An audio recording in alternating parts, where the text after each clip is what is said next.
Welcome, welcome to Be, Create, Inspire, our home for growth, for connection, and for community. And today I'm so excited to bring on Sianna Sherman. Thank you. It's funny, today I also recorded an interview with MC Yogi, and I'm like, I get to record my two crushes.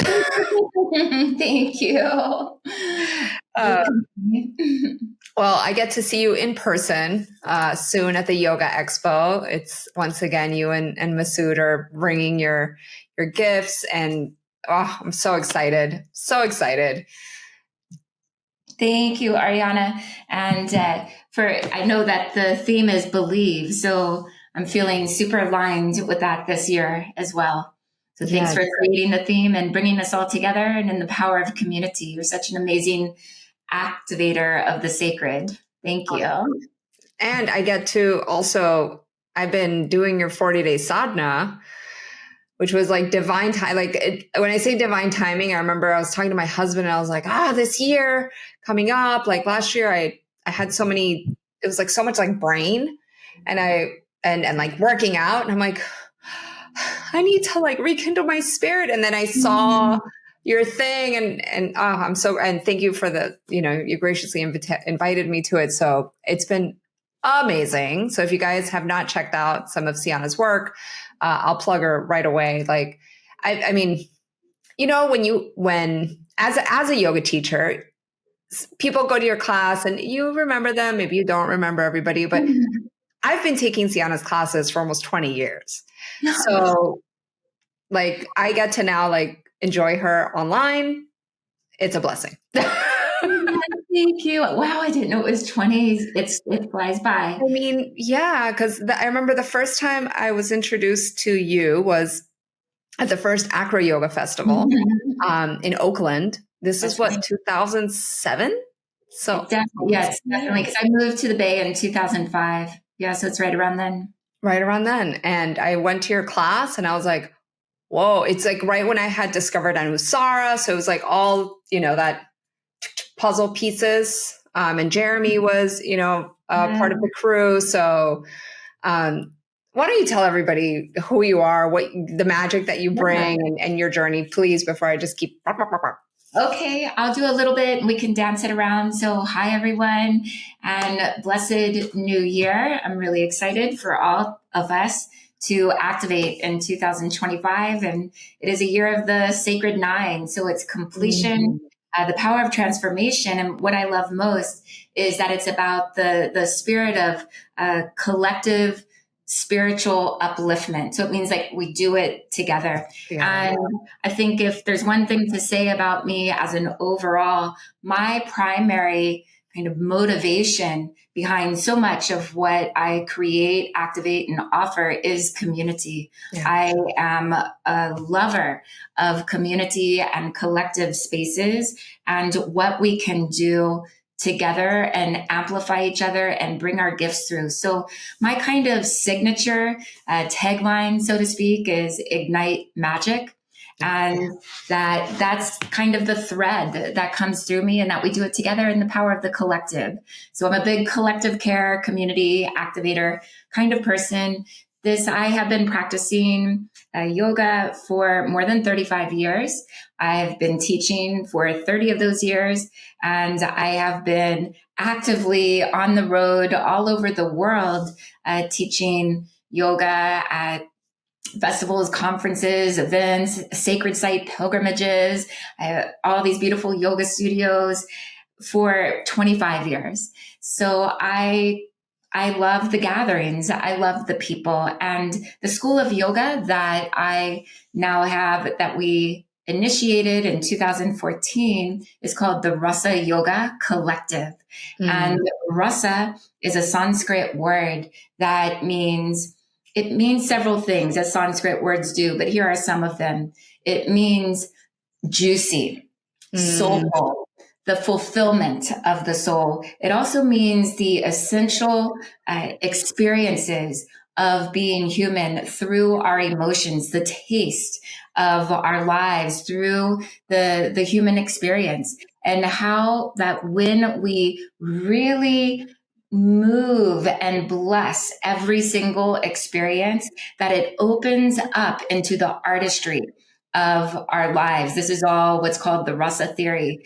And so what you'll often hear me say with rasa yoga is that it is the alchemy of yoga and the artistry of life. And so the alchemy of yoga for us includes breath work, the spirit of the breath, pranayama, asana, mantra, mudra, meditation, social justice advocacy, showing up for the earth advocacy, deep shadow work inside ourselves, and then cultivating these brave spaces and community spaces together. So that's the whole alchemy for us. And then the living, the yogic philosophy for us, we're a tantric based school. And so we have a radical affirmation of the manifesting current and the liberation current. And so we really bless this life, and we are blessing generators, and we're remembering totally who we are. So I have the Rasa Yoga Collective. I also have a priestess mystery school called Ritual 13 Moons. And I was initiated as a priestess through a Celtic tradition way back in 1993. And so I have a whole mystery school. And then I have what's called Mythic Yoga Flow, because I'm a storyteller and true to my Irish roots and my family from Galway, all these amazing storytellers. I am a storyteller. And so I tell you lots of stories and bring it all into the body and into the mythopoetic landscape of our deep psyche and how we activate that into our lives. And then I have my beloved Masood Ali Khan, and we create couples experiences, the alchemy of love, and so much more. And I am totally blessed. And thank you. That's a little. Yeah, no, it's a little within a world. Something that it's funny. I don't normally write notes when I'm doing podcasts, but of course, me being the student, I'm like, blessing generator. That hit me so I call them inner tears. Can you go a little bit into that? Because I feel like nowadays, we're connected and so disconnected at the same time, right? Even, you're telling me how you were at this beautiful, indigenous, sweat lodge yesterday. And I'm like, I was on a Ferris wheel in tourist Miami, USA with my 5-year-old. Well, that's good too. And it was beautiful. And the word blessing, it's like, I was sitting there in this Ferris wheel, and, Miami is crazy town for the most part. And I was like, I'm so blessed to be here. To be experiencing this with my kid, to look out at the beautiful ocean, over the sky, and this thing. These two words, though, have never come into the same sentence before, other than today. So how did you come up with that? Or where did this come from? Tell us the story. I will tell you, there's a few Sianna isms, that kind of come through, and that's a little signature Sianna teaching. And I'll tell you the way that I came to it. It's through deep tantra. Mm-hmm. And then what I do is I study deeply, and I let things move through me and through my lived experience. And then I kind of decipher and decode how to get the essence of these really profound teachings with all the technology and the Sanskrit. How am I going to say it in a way that just can connect to people like it just did with you, without knowing everything that comes behind it? I don't have to tell you that, but you feel it, because we get to unpack it because you asked. So I'm a tantrika, and this is my primary root lineage of the yoga tradition. And I love the Sanskrit, and I love this one word especially. It is Shri. And this word Shri, again, has multiple meanings, some of them auspicious. So you might hear of Shri Vidya, Mm-hmm. as one of the streams of Tantra. And that means the auspicious Vidya, wisdom, Vidya coming from the path of sight. How do we see in the most auspicious way? And so the most auspicious wisdom is not like an outer understanding, trying to learn and memorize everything, but it is like a sight, an awakening from within our hearts that then lets us be in the world in this whole new kind of 360 from the heart way. Now, this word Shri also means radiance. And then what I translate as the inner glow of the soul. So the inner soul glow. And then this word Shri is connected with many of the divine forces and beings, or it's also a title. Like if there's a great teacher, for example, like the great tantric sage, Abhinavagupta, you might hear Shri Abhinavagupta, because then it's a title that bestows like, thank you. The auspicious wisdom of you. Thank you for guiding me. Then when we get into mantra, there are bija mantras. And the bija mantra, one of the primary ones of the heart, is Shrim. And this then is the bija mantra. So think of a bija mantra like the acorn of an oak tree. Yeah. The bija holds the whole essence of that tree. So when we start learning bija mantras and chanting them, this one for the heart opens up the whole heart in a full 360 lit up way for love, beauty, harmony, abundance, inner victory, the inner kind of immeasurable, compassionate beacon that we are, non-judgmental, immeasurable, generous, and prosperous. And that prosperity then is a generative force. And it's said that Shri is the power that generates a win-win for everyone. Mm-hmm. So now it's also the essence of collective care, that we are doing this together. So last little part. So then you take these teachings and so I start to move them, and I'll give you a little practice is another kind of little Sianna thing connected to this. But then you go into any experience, no matter what it is, the ones that we totally are like, yes. And the ones that were like, no, I want to get that out of here. I don't want to have that experience. If we go into the experience as yogis, what we will do is we will awaken that radiant power of Shri, which then generates the blessing energy. Mm-hmm. So I take all of this and then I just decode it and say, be the blessing generator. And what I'm saying behind that is no matter what happens in our lives, we get to choose whether we're going to be the blessing generator or not. So if you take all this and you be the blessing generator, now the whole thing just starts to move. So I'll just give one little very quick practice that brings it all together, because I'm a mantra and mudra practitioner. But if this is Anjali, the mudra of devotion, this is Padma mudra, the mudra of the blossoming lotus. And then I do this little thing, which I call spin the prayer wheel of the heart, untie the knots of the heart, spin the prayer wheel and generate blessing energy into the world. Then side by side is called Pushpanjali mudra, which means to offer the flowers from one's own heart. So then if I don't even say all that and we just take the essence of the mantra and the mudra, we have Om, Shrim, Om.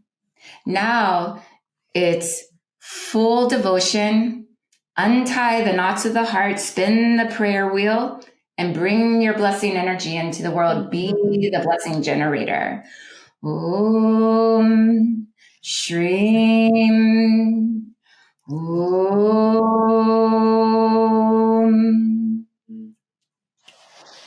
So anytime, you could do that, a few seconds at any moment on the Ferris wheel, wherever, and it just immediately hooks us up, and we start to remember who we truly are and that we can generate blessing energy and co-create a win-win for all of us. And the more of us that really embrace this and say yes to this, the more change in an impactful, positive way there can be. And again, it's like so Om Shrim has been like my mantra for over a decade. Like it's my, when in doubt, and I shared this in my last podcast. I had a C-section when I had my kid, and I started, because of the anesthesia, my body started like shaking as a reaction, like that. Mm-hmm. And I just started doing my mantra, and I would get still. And then the minute I would disconnect, the doctor, there's like 87 people in that delivery room, I would start shaking it, and then I would go back to my mantra, and my body would become still. So you heard it, guys, in 2 different podcasts. One, we weren't talking about Om Shrim, and now you brought it up, and it's like, again, it's that divine alignment. Divine alignment. Divine alignment. And you this word alchemy that you use, to me, like now that you've explained it, it makes so much sense that you are like the alchemist of mantra and mudra, and the way that you're, bringing it into the daily life. Sometimes, again, like we think, oh, I need to go to yoga class. Like I can't make yoga class most of the time. Right. Like I'll be realistic. Like I'll work out, go to 6 a.m. But like yoga class is either at night or early in the morning. And I'm a mom and my husband works at night. So I don't make yoga class. But the way that you've put it, it's so simple, that we don't need to go and drive 20 minutes to go to the yoga. Like we can do these simple practices. And I believe that your courses and everything teach people how to incorporate this into daily lives, which is, again, pragmatic, practical, and powerful. The 3 Ps.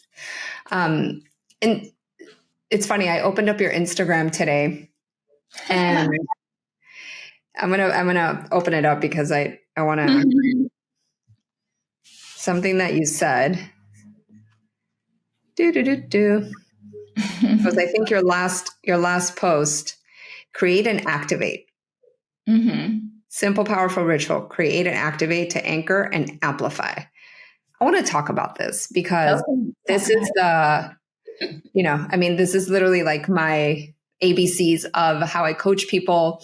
It is really activating, because within stagnant energy, nothing happens, right? You just kind of get smelly. And then we create, and the joy and the power of creation. Can you walk us through your divine, I'm going to say it in Spanish because in English sounds like your salsa, like your sauce. When you say create and activate, what comes from that? Like, what are some teachings that you can bring in? Yeah, I'll keep it just like totally real to us in this moment, because they all come with a lot of deep study. And then again, it's my synthesis, just to move the energy and to help uplift and be a force of inspiration, to keep us all moving along.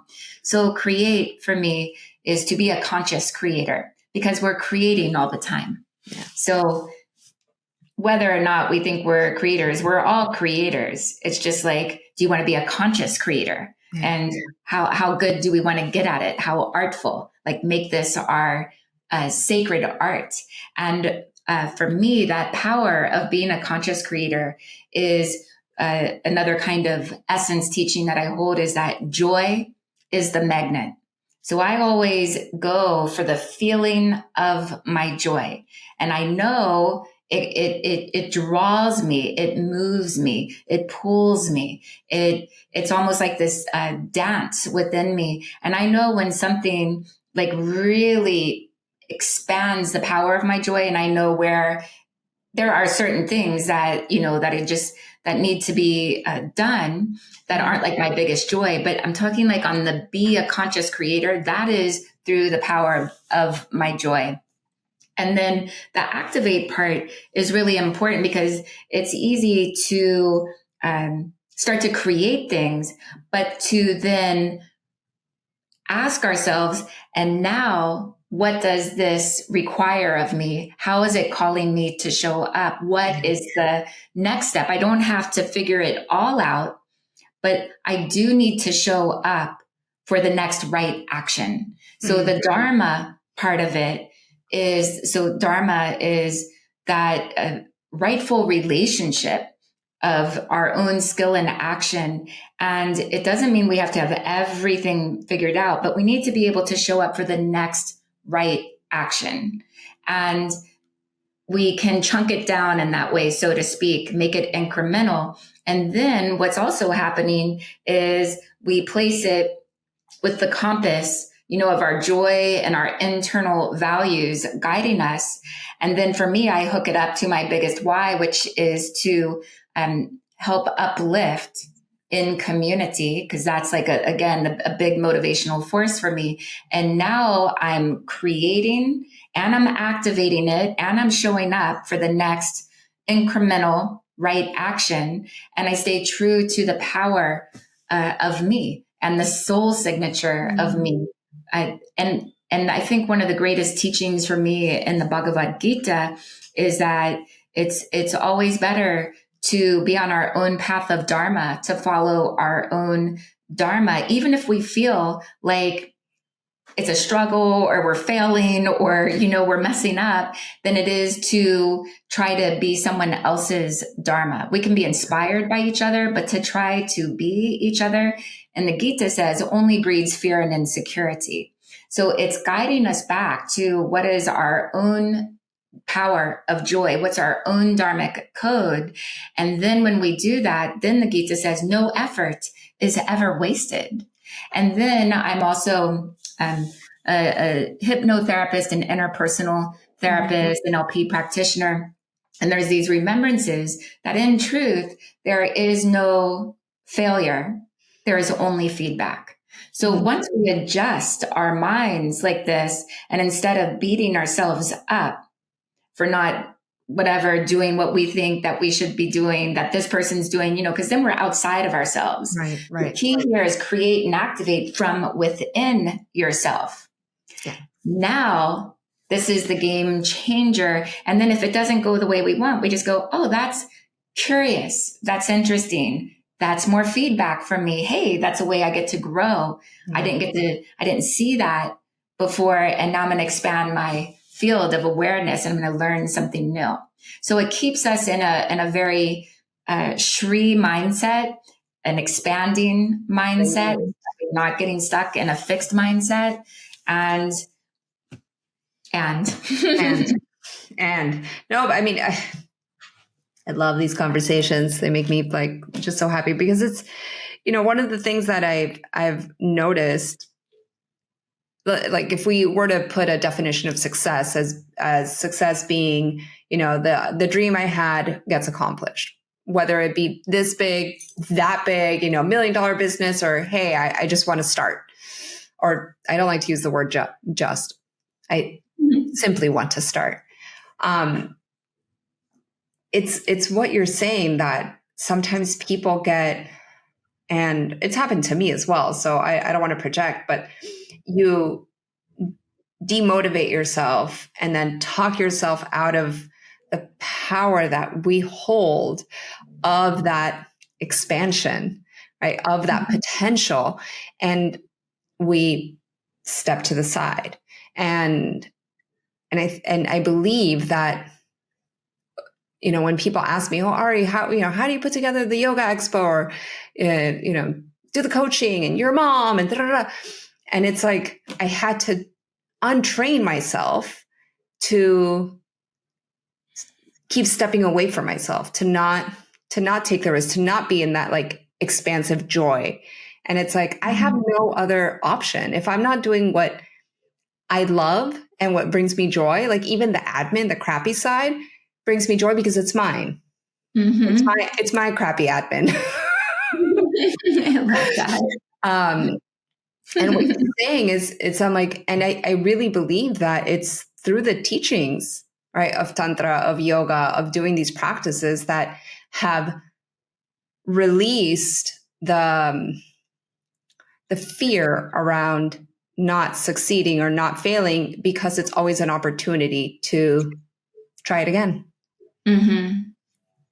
Yeah, I mean, I think it's key. Mindset is key, no doubt, whether we're talking about the brain power and neuroscience and the pathways that we're carving, where we're talking about deep yogic technology or magical ways, of manifesting. It really does come down to how we cultivate ourselves and our own inner anchor and our mindset. Yeah. That is true. And we could just take 1 hour. We could even take 15 minutes, and just put a timer on for 15 minutes and become extra aware of how it is that we're internally talking to ourselves. Yeah. And we would be incredibly surprised at all the things that we're saying to ourselves that are not helpful and taking ourselves down. No one's doing that to us. We're doing it to ourselves. So one of the greatest empowerments is to become aware of how we're talking to ourselves all the time. And then to start to change that. We are conscious creators and we get to change that. And then, a lot of my work goes into deep psyche and deep earth prayer. That's why we're in the sweat lodge with the elders last night, because it's not just the psyche, but it's also the ceremony of reciprocity with the earth and all beings. And that we want to pray, with the heart of the earth, the heart of the sky, and with all the elements, and really like drop in and pray, as well as all the neuroscience and the deep psyche. We need to be fully hooked up with our earth prayer, and we know that. So to bring it all together is really key for me.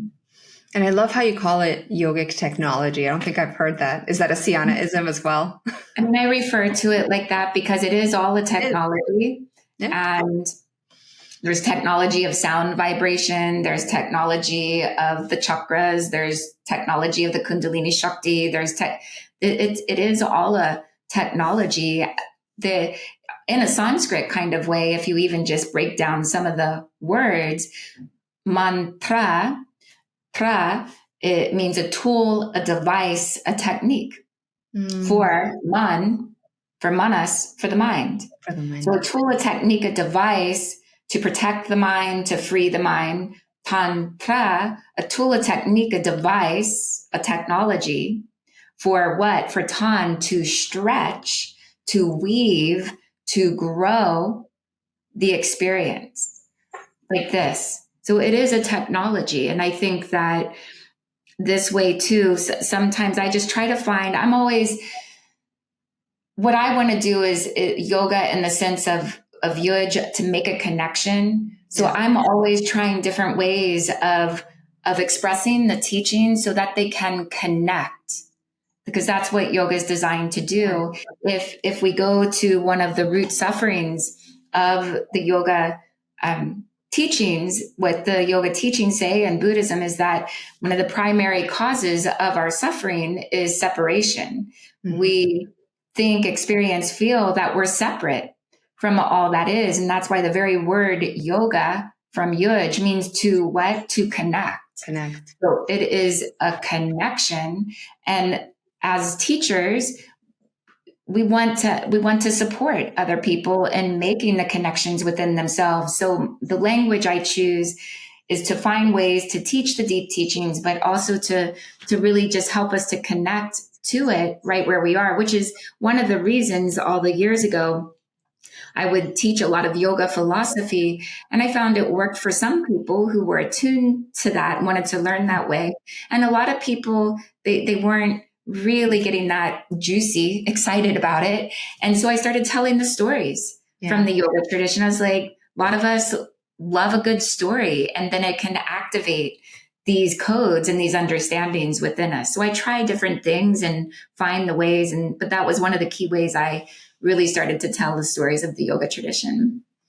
And this is a saying that I've gotten from like several like business mentors. Like they're like, facts tell, stories sell. And what I did was facts tell, stories connect. Oh, I'm going to write that down. Because I'm like, who wants to sell? Like, I want to connect. I want to make a meaningful, honest, right? Like, selfless connection. And if that connection leads to collaboration, a project, a mentorship, whatever, then wonderful. It was meant to be. But I'm not here to sell you through a story. Right. Love that.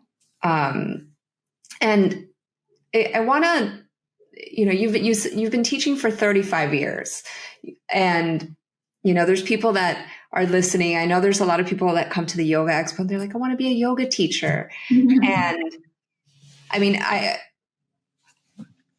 can only speak from me starting to teach 20 years ago, now 35 years ago to today. The landscape is so vastly different. You have social media, you have all this visibility, you have a lot more competition. I mean, in Miami in 2005, there was a handful of people. So I had a heads up, and I'm sure you as well in California, there weren't 80,000 yoga teachers. But what would you say would be a good piece of advice that you would give somebody who's wanting to start their journey?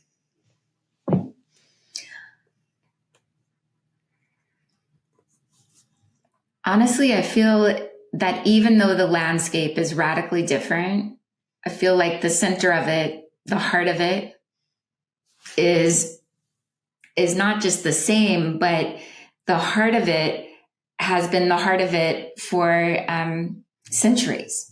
And that is the love of the practice and wanting to serve humanity. Yeah. And that I feel that the key is to know your sankalpa, your yogic intention, the heart of the transformation for you. And that if you really, truly want to be a teacher, then that is the power to fully serve with love, and whatever your language is, but that innermost sankalpa, an intention, and to hook it up with the service for humanity and all beings. That's the key. That's the interior. The outer landscape, terrain, social media, et cetera, is always, it's going to be, changing. The AIs coming through in a big way. I mean, there's so many things that are just constantly changing.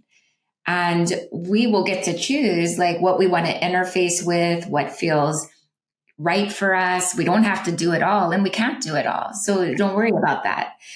Just find a way or two that feels really authentic and true to you, and give your whole heart to it, your full heart fire, power and desire, and give that full love for your innermost intention, your innermost sankalpa, and how you are here to serve. Then it will reveal from that place, like, oh, this podcast will come along, or this social media channel feels like, yeah, that's a home for me.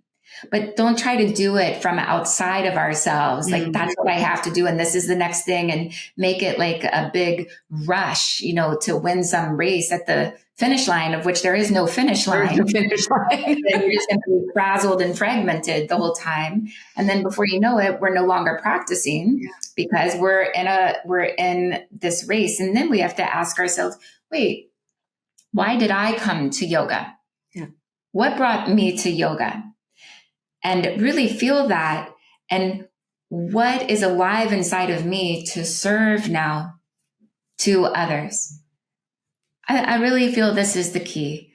And the other things are going to keep fleshing themselves out, and we'll find our homes in various places. Mm. And to also, I want to say, to also really celebrate the win of yoga, the win of yoga that is reaching out through all these channels. Don't take it on as like, I have to be all that or do all that, or I'm not good enough. And because I'm not all that, but rather let's celebrate the bigger win and keep co-creating this field. And the last thing I'll say is really open up to the power of collaboration, because collaboration really is a huge key in all of this. And I have seen many different phases of yoga when it's held tightly and as if like one person can be all that. It doesn't really help the greater field. In some ways, the community becomes the collective guru in a way. And we all have gifts. We all have ways to make these changes and to open ourselves up. I see your gift. Teach me about your gift. Let me support you with mine. Like, let's open up in the way of collaboration and the power of the heart. No one trying to own this or that, but let's go for the big heart collaboration. I love that. And I think honestly, like now, looking back, some of it, speaking just from my journey, like my biggest like leaps have been through working together, like leading my first retreat with one of my good friends and, going to the festival right? Like having ideas, co-creation. And something that MC Yogi said that I think he said was Thich Nhat Hanh's was that we all do the work alone, but we can't do it like, what is it? It's like we have to do the work ourselves, but we can't do it alone. Beautiful. And it really like hit home, because so much I believe of the future of not just yoga, but wellness in general is through asking and saying like, hey, what would this look like? Because especially in the online world, I don't know if you've felt this, but it can get pretty lonely. Like sometimes I'm sitting here by myself. I'm like, if it wasn't for my child, take me to the park. I'm like, I feel like I turn into like a little mushroom in here. So I love that you said that, because it really is. And I think for the Yoga Expo, one of the reasons why we called it Believe, it's like we really believe in the power of community. Like it's community or bust almost, So thank you. That was really lovely. I think for those of you who are listening, the teachings from this conversation, I believe are so simple. Like they're so colorful in the words, but they're so simple because it's really about like alchemy, art, being in blessing, and creating. I'm like, and when you're an alchemist, you're like the cool scientist, that's weaving experiences and teachings and discerning, which is so beautiful. So I loved everything you've said today. It really, I feel like it's going to help a lot of people in their heart, in their mind, in their vision. So thank you. I feel that I think I want to share one thing, if it's okay. Yeah. I'm just feeling it. And the Yoga Expo is Believe. Again, I'm a neuroscience lover and deep transpersonal hypnotherapy and all of this. And there's a key thing that to be creators is that we have the conscious mind, And that's like 5%, you know, of what's actually going on. And then 90 to 95% of it is in the subconscious. And that's what we're often not aware of. And then there's a guardian gatekeeper between those two, and that's the critical factor. And so a lot of what happens is that that critical factor, we're trying to create something consciously, but the critical factor blocks it. Yeah. And then we can't get all the way into the deep psyche through the subconscious. And it's only through the subconscious that we can get to the superconscious, which is what I'm especially lit up about, are the superconscious states. But we have to travel through it. And the way of transformation is through the subconscious, is that we really do need to become aware of our beliefs and our emotions, and then the symptoms and the issues and the behaviors that are emerging out of that. And so there's a lot of healing that is available for us. And so some of the difficult kind of emotions that get connected to past events that then create these certain beliefs that are really holding us back in a way, are connected to these emotions of hurt and sadness, and then fear, anxiety, overwhelm, anger, and guilt. And so there's a little thing I can show you with my hand, that here's the hurt and the sadness, and it's there. And then as it's there, more fear comes in and it starts to shrink the inner space. And then anxiety and overwhelm get connected to that. And then it can move into like resentment, grudges, stuck anger. And now it comes down into this fist. And then to seal it, here comes guilt, and it just sweeps over it and holds it all locked in. And so we have all these like tight knots inside of ourselves, and we have to loosen. And this is the yogic tradition talks about it all the time. How are we going to loosen those knots and dissolve those knots, and even penetrate and break through the granthis, so that the energy can flow and be liberated, right? And so this is deep work. Is the part that I want to, deep, compassionate, loving kindness, presence, deep work that is here. And sometimes we come into the practices and everything's like, yes, so like lit up, but then we start to see things about ourselves and we're like, whoa, I think that's enough for me. And we like hide it in the closet or do whatever. But here's where the real power of yoga now is.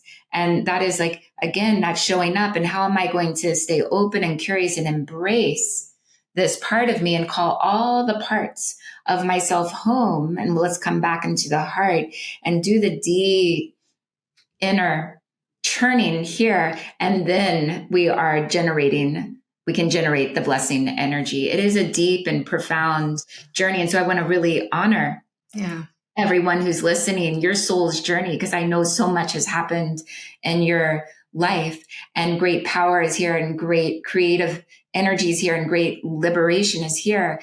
And I really want to honor the sheer profundity of all that you've been through and your story and your life, and offer these blessings for all of us to keep transforming and alchemizing for the spiritual gold within us to really illuminate this path. It's like mic drop. Yeah. We sometimes, and maybe right? Because again, I can't speak for anybody, but it's so easy to fall into that fist, right? Because these things we believe that they take so much power, right? That they have so much power, and really they don't.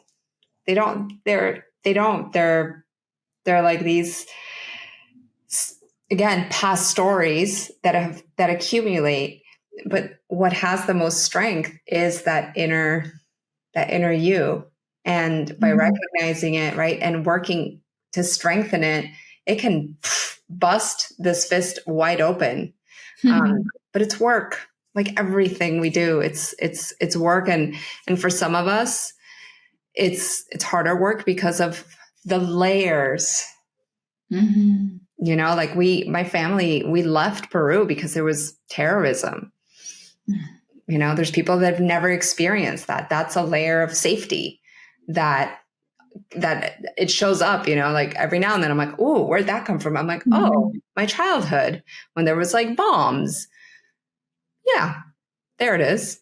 And it shows up as like a fear in my business. So it's really beautiful to be able to witness, right, how everything you said, the guilt, right? Like sometimes I feel guilty when I work so much and I should be super present with my kid, right? With Selene. And I'm like, oh. But I'm like, okay, peel it away. What's stronger? Guilt is not strong. My inner self is strong. So it's having that awareness and that reminder. So I love how you put it. Now I'm like, oh yeah, there it is. Well, I'm thank you for bringing that in, because I know that a lot of, I know my clients, you know, this is it's almost like the tug of war.